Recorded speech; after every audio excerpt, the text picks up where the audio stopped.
অনেক টাকা পয়সা বাড়ির থেকে আইনে এই দোকানে পড়ছি মানুষ বাইক টাকি নিয়ে আমার সব এরপরে ভিডিও করছি ভিডিও একটা ভিডিও ভাইরাল না ভাইরাল হলে কি ভিউ মনে রেডিও দিতে কমায় আমার ভিডিও ভাইরাল না আমি কি করতাম ভাই আমার অনেক টাকা হয়ে থাকা বুঝছেন এই লেগে সব আমি দোকান ভাই বুঝছেন আমি অঞ্চল থেকে এই দোকান বাট ছাইরা দেয় আমরা বাজার মানুষের টাকা হয়ে দেন আমি কি করলাম কোন তো বাকি নিয়ে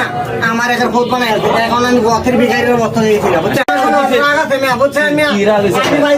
অনেক টাকা পয়সা বাড়ির থেকে আইনে এই দোকানে পড়ছি মানুষ বাইক টাকি নিয়ে আমার সব এরপরে ভিডিও করছি ভিডিও একটা ভিডিও ভাইরাল না ভাইরাল হলে কি ভিউ মনে রেডিও দিতে কমায় আমার ভিডিও ভাইরাল না আমি কি করতাম ভাই আমার অনেক টাকা হয়ে থাকা বুঝছেন এই লেগে সব আমি দোকান ভাই বুঝছেন আমি অঞ্চল থেকে এই দোকান বাট ছাইরা দেয় আমরা বাজার মানুষের টাকা হয়ে দেন আমি কি করলাম কোন তো বাকি নিয়ে আমার একটা ভোট বানাই এখন আমি গথের বিঘারের মতো হয়েছিলাম